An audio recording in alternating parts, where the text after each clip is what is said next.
ये चैप्टर 9 का पार्ट 3 है अखबार की दुनिया। ओके, इसमें हम देखते हैं कि विज्ञापन की भाषा। हम बात कर चुके हैं कि विज्ञापन का जो उद्देश्य होता है उत्पादन अथवा अपनी योजना की जानकारी लोगों तक पहुंचाना। विज्ञापन माने एडवर्टाइज जो आती है ना वो। ओके, तो जो उत्पादन होती है या अपनी कुछ योजना होती है, मीन्स जो एडवर्टाइज हो गई किसी भी चीज़ को लेकर, ओके, वो उसकी जानकारी लोगों तक मीन्स हमारे तक पहुंचाना, यानी कि विज्ञापन, एडवर्टाइज। ओके, ऐसे में विज्ञापन की भाषा का बहुत बड़ा योगदान होता है। विज्ञापन में कम से कम शब्दों के माध्यम से उत्पादन अथवा योजना की संपूर्ण जानकारी देनी होती है। मीन्स कहीं पे नई दुकान खुली है या फिर कोई नए कपड़ों की दुकान खुली है, मॉल खुला है या कुछ भी, तो उसका विज्ञापन अगर समाचार में दिया जाता है तो हमें पता चलता है कि हाँ, यहाँ पे कुछ ऐसा नया खुला है। ओके, साथ ही यह भी ध्यान रखना होता है कि भाषा रोचक हो, सरल हो और पढ़ने वाले को प्रभावित करे। यानी कि अगर कोई डिस्काउंट वाला हो गया या कुछ भी हो गया तो उसको देखकर हमें पता चलता है कि हम उसे पढ़ के हमें पता चलता है कि हाँ, ये हमें खरीदने जैसा लगता है या नहीं, है ना। तो आपने ऐसे बहुत से विज्ञापन देखे होंगे जिसमें बहुत सारी सूचनाओं के बजाय सिर्फ एक या दो वाक्यों के नारे लिखे होते हैं और वे नारे उपभोक्ता को इतना प्रभावित कर जाते हैं कि जितना एक लेख या टिप्पणी नहीं कर पाती। विज्ञापन में स्थान की भी सीमा होती है। विज्ञापन में मीन्स आपकी जो एडवर्टाइज दी है आपने, उसकी जगह के हिसाब से आपको उसमें मेंशन करना होता है अपना पूरा जो एडवर्टाइज है वो। उपभोक्ता किसी विज्ञापन को लेख अथवा फीचर की तरह नहीं पढ़ता, इसलिए विज्ञापन बनाते समय यह ध्यान रखना आवश्यक होता है कि वे संक्षिप्त हो, रोचक हो, आकर्षक हो, प्रभावशाली हो और पूरी जानकारी भी प्रस्तुत करें। विज्ञापन उपभोक्ता वर्ग को कैसे प्रभावित करे, इस पर विशेष ध्यान दिया जाता है। इसके अलावा अखबार के लिए विज्ञापन बनाते समय इस बात को ध्यान में रखना आवश्यक होता है कि इन विज्ञापनों को उपभोक्ता देख भी सकता है और पढ़ भी सकता है। इन विज्ञापनों को उपभोक्ता देख भी सकता है और पढ़ भी सकता है। ये विज्ञापन ज़्यादा समय तक उपभोक्ता के सामने रहते हैं। एक अखबार का विज्ञापन टीवी अथवा रेडियो के विज्ञापन से अधिक समय तक उपभोक्ता के बीच में रहता है। फिर नेक्स्ट देखते हैं कि पत्र। पाठकों के पत्र अखबारों के लिए दिशा निर्देश का कार्य करता है। पाठकों के जो पत्र होते हैं वो अखबार के लिए दिशा निर्देश का कार्य करते हैं। मीन्स क्या है कि समाचार, संपादकीय अथवा अन्य सामग्री पर पाठकों की जो प्रतिक्रिया है, मीन्स हम जो अखबार पढ़ते हैं उससे हमारी जो प्रतिक्रिया है समाचार के लिए, न्यूज़पेपर के लिए, उसके बारे में बात है। तो पाठकों की जो प्रतिक्रिया है उससे अखबारों को जहां अपने अंदर सुधार करने का मौका मिलता है वहीं उत्साह भी बढ़ता है कि हाँ, लोग हमारा अखबार पढ़ रहे हैं। पाठकों के पत्र भी कई बार संपादकीय अथवा अन्य लेखों की तरह प्रभावकारी सिद्ध होते हैं, क्योंकि समाचारों अथवा संपादकीय टिप्पणियों को पढ़ने के बाद पाठक के मन में जो विचार उत्पन्न होते हैं उन्हें वह अपने पत्रों में व्यक्त करता है। इसके अलावा पाठकों के पत्रों के माध्यम से उनकी समस्या को भी जानने का मौका मिलता है। कई ऐसी समस्या का भी पता चलता है जिनकी तरफ अखबारों का ध्यान ना गया है ना। कोई ज़रूरी नहीं कि वो 100% सही ही हो सकता है हमारे कोई सुझाव से उसमें प्लस माइनस कर सके वो, ठीक है। यानी पाठकों के पत्र भी संपादकीय फीचर और लेखों की तरह महत्वपूर्ण होते हैं।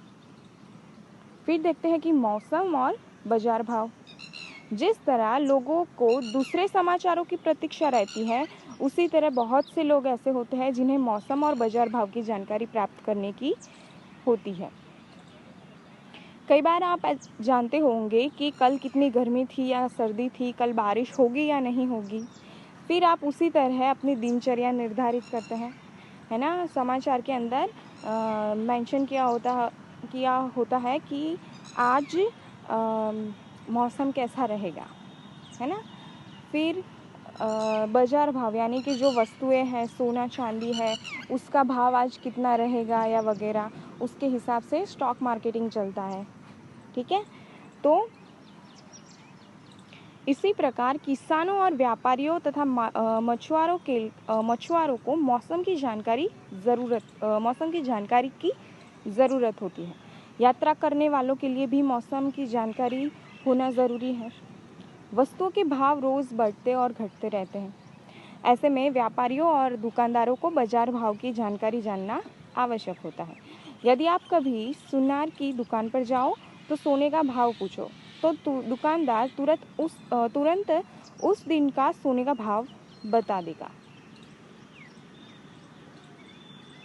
इसकी जानकारी उसे अखबार से मिलती है। इसी तरह रोज़ बाजार भाव अखबारों में प्रकाशित किए जाने से न सिर्फ दुकानदारों और व्यापारियों को बल्कि ग्राहकों को भी सुविधा होती है। नेक्स्ट देखते हैं कि समाचारों की भाषा। समाचारों की भाषा जो होती है वो एकदम सरल होती है। अखबार, रेडियो, टेलीविज़न के माध्यम से हम समाचारों से अवगत होते हैं, यानी हमें पता चलता है कि क्या कौन सी घटना कब हुई वगैरह वगैरह। ओके, अखबार पढ़कर, रेडियो सुनकर या टेलीविज़न देख सुनकर हम समाचार की जानकारी प्राप्त करते हैं। माध्यम अलग अलग होने के बावजूद समाचारों के मामले में एक समानता ये होती है कि इनकी भाषा सरल, सुबोध और तुरंत समझ में आ जाने वाली होती है। आप अलग अलग अखबारों को पढ़ें तो आप महसूस करोगे कि इनमें कठिन शब्दों के प्रयोग से बचा जाता है। मीन्स कोई भी आप कुछ भी उठा के देख लो, कोई भी अखबार, तो किसी भी घटना के बारे में विस्तृत जानकारी होने के बाद भी उसकी भाषा कैसी होती है, एकदम सरल होती है। मीन्स आपको तुरंत समझ में आ जाए ऐसी भाषा का यूज़ किया जाता है। आप अलग अलग अखबारों को पढ़ें तो आप महसूस करेंगे कि इनमें कठिन शब्दों के प्रयोग से बचा जाता है, परंतु अलग अलग प्रकार के समाचारों में अलग अलग प्रकार की शब्दावलियों का प्रयोग किया जाता है। इसी प्रकार अलग अलग समाचार पत्रों की भाषा शैली अलग होती है। गुजराती हो गया, मराठी हो गया, हिंदी हो गया, इंग्लिश हो गया। ठीक है, तो भाषा शैली कैसी है, अलग अलग अखबार होते हैं, अलग अलग भाषा शैली हो गई। स्थानीय अखबारों में स्थानीय भाषा का भी इस्तेमाल किया जाता है। उद्देश्य एक है कि पाठक को समाचार बिना किसी दिक्कत के समझ में आ जाए। आपने ध्यान दिया होगा कि फैशन और फिल्मी दुनिया के समाचार अथवा लेखों में हिंदी के साथ साथ अंग्रेजी, उर्दू के शब्दों का भी बड़ी आज़ादी से प्रयोग होता है, जैसे zari, mirror work, print, mood, movie, मुहूर्त आदि आदि। ओके, खेल संबंधित समाचारों को देखें तो उसमें फॉलो ऑन, चैंपियन आदि शब्दों को देख सकते हैं।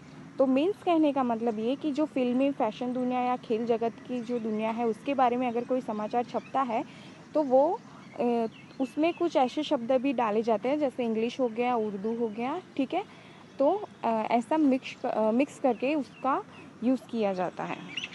इसी तरह क्रिकेट में विकेट हो गया, लेग बाय हो गई, फिर हिट, विकेट, स्ट्रेट ड्राइव आदि शब्दों का प्रयोग होता है। बाजार अथवा व्यापार संबंधित समाचारों की भाषा बिल्कुल अलग होती है।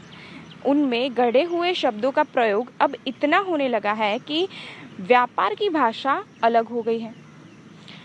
बाजार से संबंधित समाचारों में जीरा टूटा, तस्करी आवक, सोने में नरमी, बिक वाली आदि शब्दों का प्रयोग किया जाता है। किसके? बाजार संबंधित समाचारों में ऐसे शब्दों का प्रयोग किया जाता है। इनका प्रयोग प्रायः अन्य स्थानों पर नहीं होता।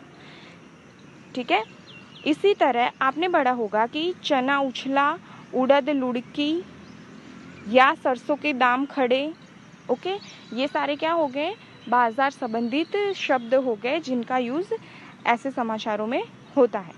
इसी तरह राजनैतिक समाचारों का भी अपनी अलग एक भाषा होती है। अगर राजनैतिक समाचार इसमें छपे हैं तो उसकी जो भाषा है, मीन्स उसके जो शब्द है वो थोड़े इससे अलग होंगे। आप स्थानीय समाचारों के साथ तुलना करके देखें तो राष्ट्रीय और अंतर्राष्ट्रीय राजनीति के समाचारों की भाषा अलग होती है। राजनीतिक समाचारों में कुछ मुहावरे प्रचलित है, जैसे कि ठीकरा दूसरे के सिर फोड़ना, सहरा बांधना आदि। लेकिन इन समाचारों में प्रायः व्यापार और खेल जगत के समाचारों की भाषा की तरह गढ़े हुए शब्द नहीं होते हैं। अंग्रेजी के शब्द के प्रयोग भी प्रायः कम ही देखने को मिलते हैं। समाचारों की भाषा चूंकि सूचनापरक होती है, इसलिए हमें सहजता, सरलता और प्रवाह का होना आवश्यक है। समाचारों की भाषा में यह ध्यान रखना आवश्यक होता है कि वह सर्वसाधारण की समझ में आ सके। इसलिए समाचारों की भाषा आम बोलचाल की भाषा होती है और खबर अनजानों को भी जोड़ देती है। तो ये था समाचारों के भाषा के लिए। नेक्स्ट देखते हैं कि इलेक्ट्रॉनिक अखबार क्या होता है। एक अखबार का एक नया रूप है इलेक्ट्रॉनिक अखबार। इलेक्ट्रॉनिक अखबार का प्रचलन इन दिनों काफ़ी बढ़ गया है। कागज़ पर छपने वाले अखबार से इसका स्वरूप थोड़ा भिन्न होता है। इसे केवल कंप्यूटर पर इंटरनेट के द्वारा ही पढ़ा जाता है। इलेक्ट्रॉनिक अखबार क्या हो गया, जो आपका फ़ोन में अखबार आता है, न्यूज़पेपर आता है, वो इलेक्ट्रॉनिक अखबार। तो उसको हम देखेंगे PDF के स्वरूप में या फिर फ़ोटो के स्वरूप में रोज़ आता है। तो वो जो हमारे हाथों में आता है न्यूज़पेपर, उससे अलग होता है। मीन्स उसका लाभ सिर्फ वे लोग उठा सकते हैं कि जिनके पास कंप्यूटर हो या फिर कंप्यूटर इंटरनेट से जुड़ा हो, आपके फ़ोन में इंटरनेट हो, तो ही आप उसे पढ़ पाओगे। इलेक्ट्रॉनिक अखबार आम अखबार के मुकाबले अधिक महंगा साबित होता है, किंतु इसकी विशेषता यह है कि आम अखबार के मुकाबले इसकी पहुंच अथवा प्रसार व्यापक होता है। वो जो पेपर वाला न्यूज़पेपर होता है, उसको सबके घर डालने जाना पड़ता है, राइट। लेकिन ये इलेक्ट्रॉनिक अखबार है, उसको हम कहीं भी कैसे भी पढ़ सकते हैं। तो ये उस न्यूज़पेपर के मुकाबले अधिक महंगा होने के बावजूद काफ़ी यूज़फुल होता है। ओके। इलेक्ट्रॉनिक अखबार को दुनिया के किसी भी कोने में पढ़ा जा सकता है, राइट। अमेरिका में प्रकाशित होने वाले अखबार को भारत के किसी गांव में बैठे हुए व्यक्ति तक पहुंचने में कई दिन का समय लग सकता है, लेकिन उसी अखबार को इलेक्ट्रॉनिक माध्यम से प्रस्तुत किया जाता है तो वहाँ पलक झपकते ही पहुंच जाता है। अगर हमारे इंडिया के किसी गाँव में बैठे बैठे अगर अमेरिका का अखबार पढ़ना हो, तब भी हम पढ़ सकते हैं इलेक्ट्रॉनिक के माध्यम से। आज जिस तरह से लोगों में पल पल की सूचनाओं के प्रति जिज्ञासा तेजी से बढ़ती जा रही है, उसमें इलेक्ट्रॉनिक अखबार बहुत ही तेजी से लोकप्रिय हो रहे हैं। इलेक्ट्रॉनिक अखबारों में भी समाचारों की चयन प्रक्रिया और प्रस्तुत करने के तरीके कागज़ पर प्रकाशित होने वाले अखबारों की तरह ही होते हैं। इनमें भी संवाददाता होता है, संपादक होता है, फ़ोटो भी होते हैं, ग्राफिक्स भी होते हैं, कार्टून भी होते हैं और आदि महत्वपूर्ण भूमिकाएं भी होती है। किसमें? इलेक्ट्रॉनिक में। सिंपल न्यूज़पेपर की तरह इलेक्ट्रॉनिक में भी ये सब कुछ होता है। ओके।